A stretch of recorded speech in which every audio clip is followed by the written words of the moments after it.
Welcome to Faith Positive Radio with Dr. Joey Fawcett, the Christian business coaching conversation that increases your faith with greater joy at work so you love God and others more. Dr. Joey interviews Christian business professionals just like you to discover their secrets for working faith positive in a negative world. Welcome to Faith Positive Radio with Dr. Joey Fawcett. Hey, Faith Positive Nation, Dr. Joey Fawcett here with another amazing episode of Faith Positive Radio. Anybody experienced an outbreak of fear? I mean, like you have somebody over Zoom sneeze, and are you immediately afraid that you just caught something? Yeah. No, that's hyperbole. But anyway, man, the fear is about as pandemic as the actual virus itself.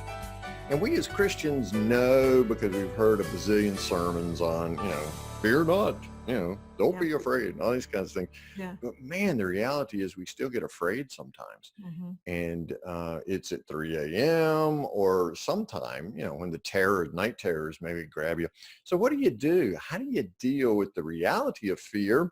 The head knowledge that fear is a liar, but then how do you put that into play and engage your heart so that your head and your heart, the cognitive and the emotive, are together and you're not buying the lie, and that you really can act in faith instead of fear. Today's guest has written an amazing book that is available right now at your favorite bookseller, whether it's Amazon, Barnes & Noble, wherever. Fear is not the boss of you. And she's been on Faith Positive Radio before, and I am so excited to have her back, Jennifer Allwood. Jennifer, welcome to Faith Positive Radio again. Joey, thank you so much for that introduction. That was fantastic. I'm so glad to be here. Thank you. Oh, I am delighted to have you here. Timing, I've written a few books. Timing is everything. Timing is everything. when it That's comes true. to book Yeah. launches. So, I mean, if there was a relevant topic today, it is this one: fear is not the boss of you, because we're finding out all about the many faces of fear, aren't we, Jennifer? Yeah. I would never suggest anybody launch a book during a pandemic, just in case anybody in your audience is thinking, hey, I bet this would be a great time. Not so much. We had a 12-city book tour in April that was completely canceled, and, Wow. Local television in each of those cities, Tampa Mhm. Live, et cetera. I was really Mhm. looking forward to a lot of that. And so that was hard. That was a tough pill to swallow. And it, of course, affects, book sales and all of the things. But I have said to my team a million times, like, I'm so grateful that I did not write a book on, like horseback riding, or not that there's anything wrong with horseback riding, but at least like No, the topic of fear is super relevant to what It the whole really world is going is. through at the moment. And so, God knew that. The really cool thing about this is, I don't know if I have even shared this with you, Joey, but when I decided last year that I was going to write, that the topic of my book was going to be on fear, Right. the publisher that I wrote the book through, Zondervan, they said, well, when do you want to launch the book? Because it can either be in spring of 2020, which means, Jen, you have less than 2 months to write this manuscript, the first draft. Mhm. Or we can do it the following spring, because you only launch books in spring and fall. And this Mhm. fall, we, of course, have a presidential election. And unbeknownst to me, because I was green, you'd never launch a book during a presidential election because there's too much that you're competing with attention-wise. So they're like, which would you rather, 2020 or 2021? And I knew that to launch it now, I'd have to basically give up my summer at home with my 4 kids. I would, have to be really putting the foot to the gas, and it would really stretch myself and my team. But I also knew that God was really saying, this is a book for right now. And I kept hearing that, this is a book for right now. This is a book for right now. And I'm like, well, I guess, okay, here we go, spring 2020. Maybe God knows what he's doing. He does. And so for that, I'm super grateful that it is a book for right now, and it, of course, was a sacrifice for myself and my team last year to make sure that it was ready for now. But I do think that it is, it's really helpful to people in a time when the world has gone wild, Absolutely. And we're all sacrificing something, and we're all scrambling that the truth? around right Yeah. now trying to figure out, what does this mean to not be able to do a 12-city book tour? Yep. How do I work from home with my kids at home, needing homeschooling? Yeah. And somebody's got to do it. So Somebody who's has who's it going to be? So we're all scrambling around and trying to figure it out. And it's easy in that space of rapid change, where uncertainty and ambiguity are hourly friends, right? Or at least hourly companions, to get afraid. Yeah. Fear is not the boss of you. I get it. but how do I do it, Jennifer? How do I Yeah. keep fear from being the boss of me? So essentially in the book, I really walk you through a couple of different exercises of figuring out one, what is it that you're scared of? Mm. And because I think that that is helpful.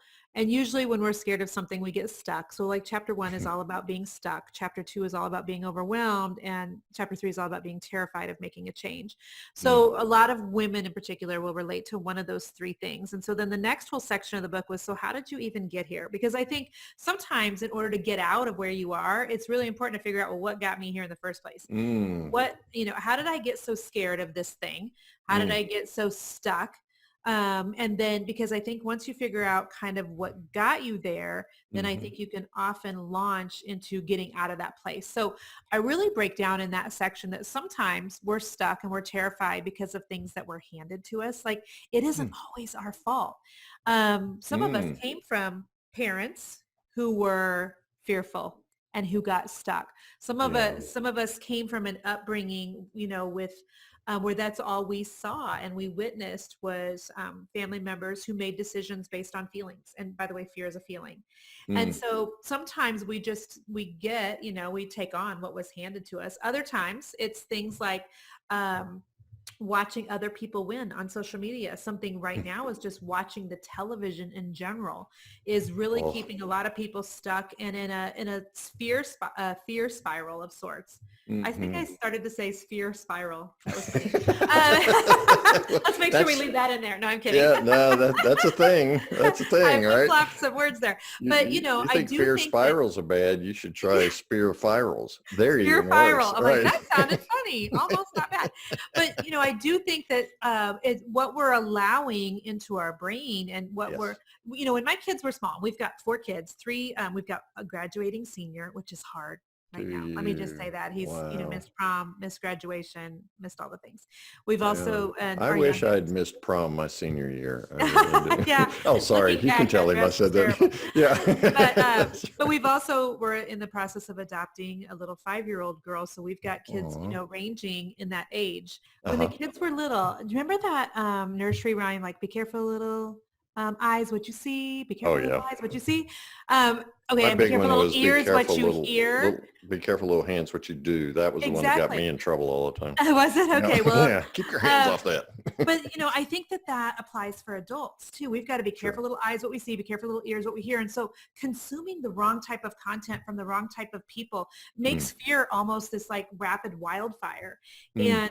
And so I think that really being cognizant and mindful of what you're allowing into your headspace and what you're allowing yourself to watch, I think that's super important. And then I go into a whole section of the book saying, okay, so we figured out like what's kind of gotten you stuck. And a lot of times, like I was just saying, it can be media, it can be stuff that was handed to us.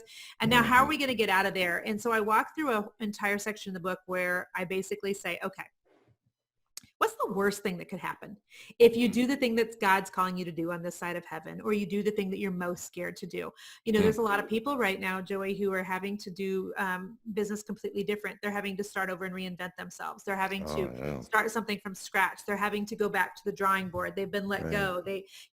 They're having to pivot. And Mm. so I walk you through an exercise in Fear's Not the Boss of You called What's the Worst Thing That Could Happen? And it's a little exercise that God walked me through Mhm. driving down 96th Street in Kansas City with 3 of our 4 kids in the vehicle one day when Mm. I was concerned about my husband having an affair, which by the way, he wasn't. But I really like bring out in the book, like the weird things that we are sometimes scared of, things that aren't Mm. logical, things that are Mhm. vain imaginations, Mm. things that are not biblical, things that the enemy's, taunting us with. Oh, And I for really sure. walk you through an exercise that God walked me through, which is, and what would be the worst thing that would happen if the thing that you fear most Mhm. actually was true? Because sometimes shining a light on that thing that the enemy kind of holds over your head and shining Mhm. a light on that and being like, okay, and what if that happened? What if, you lose your business right now? What if your husband was to be having an affair? What if, you had to pick up and move? Like if I think sometimes shining the light on the thing that is our biggest fear in life, bringing some Mhm. light to that dismantles its power Mm. over us. So Mhm. I go through a whole exercise with that. And then the final thing I'll say is I go through a whole exercise saying, okay, so yes, you're scared. I'm scared. You're scared. We're all scared. We're all scared This is a together. weird world that we're in, Yep, right? that's right. So Mhm. let's say that you're scared, but there are some things that you either need to do or want to do. Well, what will be the thing that will provoke you to get Mm, unstuck and do the thing that you're scared to do? And for a mm, lot of women, for a lot of moms, I can mhm, tell you that it's their children. mm. And so I go through an algebra problem of figuring out what's greater than your fear. And for Oh, me, sweet. That it's the might be problem. the kind of algebra I could do, It's like actually. sixth grade algebra, Joey. Yeah. It's great. But I Sixth, talk, I don't know. I kind of tapped out at fifth, but I, anyway. I take people through just, what is more important than fear for you? So for me, it's my obedience to God. So I know it, even Yeah. when God's asking me to do something that I'm scared to do, i.e. adopt a kindergartner when we have 3 kids that are teenagers. You know what I mean? That Mm. we didn't do that lightly. It wasn't like we didn't have any fear around that. I'm going to be approximately 900 years old when that little girl graduates high school, so, Methuselah but made it. Maybe you can too. But if we're someone who professes to be a believer of Christ, like obedience is, I think, often God's love language. So I talk about Yeah. God being my number one thing. Number two, I have a family that's watching me, and I go Mm. real hard for the moms who are reading the book and just saying, who's going to teach your kids courage? Because they can Mm. learn Spanish classes at school. They can Yeah. learn how to drive a car from driver's ed. They can learn a lot of things, but they will have things in their life that come up that are scary and they're hard on a consistent basis as an adult. And they will go back to and they will look for, okay, who have I seen done this well? And Mm. moms and dads, it has to be us. It has to be us that are teaching our kids courage. So there is my Mm. entire book in a nutshell, Joey, right there. Fear is not the boss of you. So From it's essentially cover just to saying, look, cover. we're all scared, but that can't be your out. That can't be, fear can't be the thing that's in control of your emotions. So. Oh yeah. And I like the way you separate feelings and emotions, because fear is a feeling, but it doesn't necessarily have to become an emotion that we Yeah. manifest And into the yeah, world around us or into the people around us, right? yeah, yeah, Let's talk about getting stuck for just a second. You yeah, said there are a couple of things that stick us. Well, you said more than that, but there are a couple that stuck with me. One is parents. Man, the generational fear just seems to yeah, get passed down with such accuracy. I'm a worrier. My mom was a worrier. Her mom before her was a worrier. How do you really break that generational cycle of hmm, fear? Because I saw that, whether it was financial fear or whether yeah, it was just going down the street and meeting a yeah, stranger fear. yeah. Well, so I think one is recognizing it Yeah, got to name it. and recognizing that your parents probably did the best that they could Thank with you. what they had. Mamas and daddies get blamed for so much mess, and They they were do. really just doing the best they could what they had, what they learned. Yep, And if you think exactly. they were tough, you should have known their parents, right? Yeah, exactly. They were even more And fearful. yeah, and so I do talk about that in Fear is Not the Boss of You, is that Mm, they probably were doing the best that they could with what they had. And mm, so then I think it becomes important though that you decide, okay, so what do I want to hand over to my kids? yeah, And really trust focus me, you're on going to that. hand them something that will cause them to be 48 years old one day and going, gosh, my mother, you know, more than likely they're going to have something that they have to work through That's right. also. But I Oh, know that in lots of my somethings, house, right? yes, right, it will be different things than what I was handed, and it'll be different things than Good what for my you. husband was handed. And so, Mm, it's, I think, a challenge figuring out where the fears and things came from. If it yep, came from your parents, giving them so much yep, grace, because to whom much is grace, we want the same amount of grace and measure back to us, yep. right? Yeah, And we do. so really thinking about that, and then just deciding, okay, so is this what I want going forward? And Mm, am I willing to let go of this for mm-hmm. something that feels super scary? Because see, we stay stuck often because stuff Mm, is familiar. it And I is. talk in Fear is Not the Boss of You about women who have gone through a lot of trauma Mm, and who have been through really hard things. mm. They will generally always pick familiar, even when familiar is bad. Yes, when it's miserable, And I'll it go is, back to but at least familiar you every know time. this miserable. That's See, that's right. what happens in our psyche. At least Mm-hmm, I know what to expect here, even if it's bad. Because mm, if I let go of this place, even though I know I'm stuck, and I go over mm, here, I swing wide, and I feel like God's asking me, to move across town or quit this job or start a new thing or adopt a kiddo or run a 5K or whatever it is. Like, at least I knew what miserable looked like. The thing is, like, women will often pick familiar because at least they know what that looks like. And so I'm Yes. really encouraging women to, and it's impossible to fully let go of that and go completely over here and keep one hand in both places. So it's so important you do the full swing and really let go of the familiar thing and get all the way in. And so anyway, yeah. It's a Yeah, but great that question. means I have to trust God. And Amen. and that's the Amen. bottom line, really, And of trusting releasing your God fear. with your life and Yeah, with trusting God with your everything. future. Uh-huh. Yeah, because I want to maintain at least a little bit of control. Yeah, I'm a guy that loves a little tiny control. Can I just have a little control yeah, over something?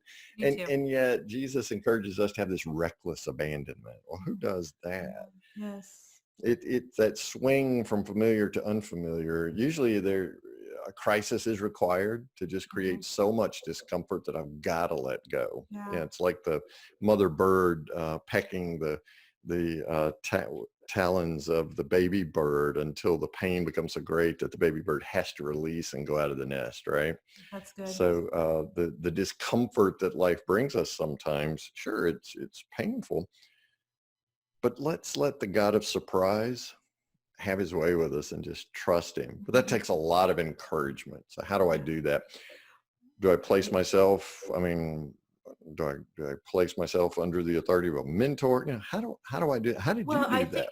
I think sometimes we forget that he's a good God. So he's a Mm, good father who gives good yes. gifts to his children. And Yes. so he's not in the business of doing the bait and switch or pulling the rug out from under us Yeah. or, giggling at our despair. That's Right. not the type of God that I believe that I serve at all. And so Absolutely. I think it's easy for us to say, I trust God, but I think there's areas like, but do I trust him with my kids? Mm, Do I trust him with my finances? Because those are mm, different. Do I trust him with my future? Do I trust him with my business in the middle of COVID? Do I mm. trust him with this book, even though the book tour was completely, Yeah. rattled? And so I think it has to be more specific than just, I trust you, God. What do you actually trust him with, though? And can you keep in mind and just remember of what a good father he is, Oh, please. and which Yeah. is totally different than the militant God that I think some people, the version of him Mm, that they have in their mind, that he's all about discipline and chastising and whatever. And so yeah. Yeah, for I think sure. it's important to remember the good father as well. Yeah. And the good father's goodness is so much better than the goodness we experience from people around us. I Isn't mean, that true? we love each other conditionally, right? Yeah. But this father loves us unconditionally, like all in, all the way, committed to our good. Yes. So why And wouldn't we trust him? that takes some work, especially if the father that you had here Mm, on heaven was not a yeah. good, reflection of or here on earth was not a good reflection of our father in heaven, or Yeah. if you were fatherless, Yeah. or if you have an orphan spirit about you, because we can Mm, have a father growing up, but still have an orphan spirit. And yeah. and that gets really deep. And so I've had to do, a lot of healing in those areas and get in with Mm, a good Christian counselor and really get to the heart of some of, my own personal pains, mm, and to really get a good idea of who God really is, mm, and really get to a belief that he wants what's best for me. And that's yeah. helped me immensely, Oh, good for you. Good for you. Just unraveling some of those knots that come into our which is emotional never selves. comfortable. No, no, no, no. Never Well, it's a comfortable. lot It's easier it just to take a pair of yeah, scissors and cut it off, right? But instead, unraveling it and yeah, stop projecting those qualities of yeah. earthly relationships onto the one we have with our Father. I know I've had several people message me on Instagram in my DMs, which is where I love to communicate most. And Mm-hmm. they've said, I've gotten to chapter 2 and I had to put it down and just kind of walk away from it because it really Mm, stirred some stuff up. And yeah, I am so okay with that. Like, let sure. God stir you through, Mm-hmm. my book. If um, because I do believe that that's good seed planting, and there's going to be a good, that the soil be Mm-hmm. rich, and people are good soil, and Mm-hmm. it's worth seed planting there and to see what comes out of that. And so Mm-hmm. yeah, the we all want, not all, but a lot of people want a different life, but they don't want to do the really hard internal work that results in a different life. Oh yeah. And I don't know about you, Jennifer, but pulling up weeds on my Oh, hands and it's knees, that's not painful. one of my favorite things to do, No, it's whether not. it's in my It's raised not. Yeah. garden or I wherever I agree. am. But in here, pulling up weeds is Yeah. tough work because it's like Yep. I've grown up through concrete. So I got to bust up the Exactly. concrete around my heart, right? And 100% agree. yeah, and get those weeds out. So the other thing is media. Mhm. So we're renting space in our heads Yeah. to the wrong sources, right? Yeah. Rather than Yeah. being in the word, we're more in the newscast Yeah. 24/7, right? Yeah. How do I, Oh, yeah, oh well, man. yeah, God convicted me about that at the beginning of this Mm-hmm, coronavirus, that I mm-hmm. was to be in prayer and in his word more every day than I was to be consuming the news. Boom. Mhm. And it's math, right? It is. It does boil down to math, and I love me some good math. Yeah, really. Well, we're back to sixth grade Yeah. algebra. Well, yes, we are. Yeah. So I just need better time and more time in his word and in prayer. Outdoors is where I experience all that. I mean, I'm Bo the Wonder Dog and I walk a couple of miles each morning around our farm. And Yeah. so that's prayer time as opposed to sitting in front of the TV watching news. How do I stay informed without ODing on the news sources though? How do I do that? Well, do we need to always stay informed? Mhm. I mean, I challenge that because Yeah. I didn't have the news on Friday, Saturday, or Sunday.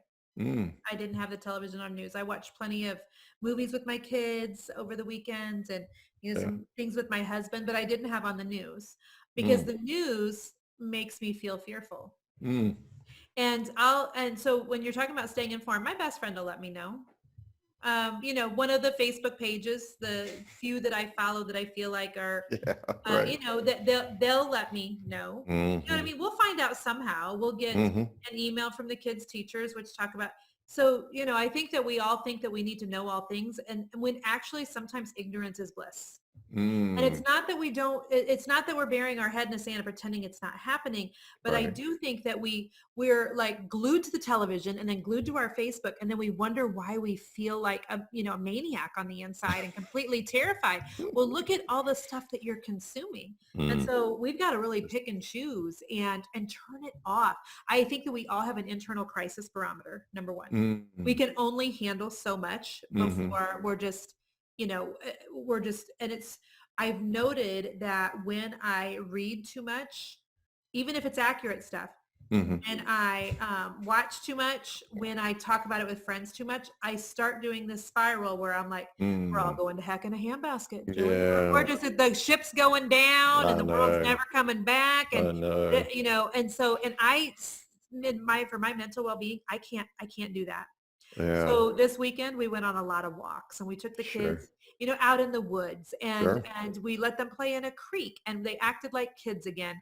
And it was amazing. Yeah, It that's was it great. was just so amazing. And so I think getting back to some of the very basics in life Mm-hmm. Mm-hmm. are really helpful right now. Yeah, so when you feel yourself circling the bowl and you're going Yep. down with a Yeah, third you're on time, the right? spiral. Yeah, Yep, that's you're on the right. spiral. That's right. Then get up from what you're doing and act differently. That's what I hear you saying. Get up, go outside, and that kind of stuff.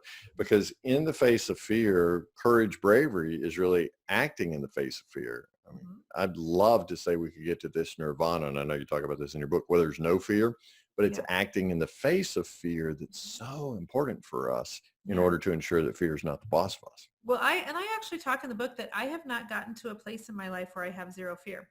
Quite the contrary. What I Mm-hmm. have gotten to a place of is where I go, okay, I'm scared about this. This makes me Mm-hmm. feel a certain way. I don't like it. I feel Mm-hmm. like God's wanting me to do it. And so I'm Yep. going to say yes anyway. And so the things that have fear about now are very different than the things I had fear about 5 years ago. When I look at the business that I've built today, I have 500,000 social media followers and that feels big. That feels heavy. Yeah. So what I'm fearful about today is very different than 5 years ago when my platform was much different. And Mm. it was just me in business instead of having 9 people now who work for me. It's completely, potato. Sure. It's apples and oranges. Mm-hmm. I think I started to say potato, and that would have been the wrong example. So It would have, apples but and oranges. I'd have gone there with you and said tomato, tomato. Yeah, but what I think God does is he's like, okay, this is something you're scared about. You've got some Right. big feelings around it. We're gonna stop right here. We're going to get this. At least this is how God works with me. And we're going to get this thing done. Right. And then we can go up to the next level. And I love how Joyce Meyer always says, but new level, new devil. And so then we get to the next level and, my business grows, or we've got a 5-year-old we're adopting, or my husband comes home from corporate America to work full time in the business with me. We buy our dream home. I mean, we've had so many major things with very big feelings that I could have been terrified about happen in the last, I would say 5 years in particular. But it's like he lets you take your breath. Yep. Okay. All right. And kind of get used to the new thing that's happening. And then he's like, okay, are we ready? Okay, we're ready. Okay. Well, then we've got the next thing. And so let's go. Yeah, I think people put so much pressure on themselves to figure it all out and to be able to envision what life and, things are going to look like so far ahead. I think God in his goodness just gives us the next thing. And this next thing and the next thing in order to not completely overwhelm us. Oh, yeah. And he doesn't always tell me how we're going to get there. He just says, hey, Joey, here's your next what. Yeah. And I want you to focus on that what and open up your heart and mind so that I can lead you to that what. Because if I start constructing the how, I'm back to tiny control. Well, there's got to be some little part of this I can do, right? Yeah. And that's where new level, new devil, that's where that fear enters in, right? He's not shocked by our humanness. No, and East of Eden, right, Jennifer Allwood? We're going to be human. Yes. And so, I mean, he's not shocked going, gosh, I can't believe how they're reacting to this. I mean, he's not shocked. That's right. Hey, they're doing what they do. They're being doing what human, do. right? Exactly. So the Bible is absolutely full of scripture passages about fear and about not being afraid and those kinds of things. Yeah. Faith Positive Nation always wants to know, Jennifer Allwood, what our guest favorite Bible verse is. So all those about fear. Have you got one? Well, you know what? My favorite is Psalms 91, which really doesn't bring up fear in a direct way, but it just more talks about God's holy protection. Yeah. Well, in the Message translation, about halfway through Psalm 91, I believe it is, he does say fear nothing. Dr. Peterson interprets that fear nothing.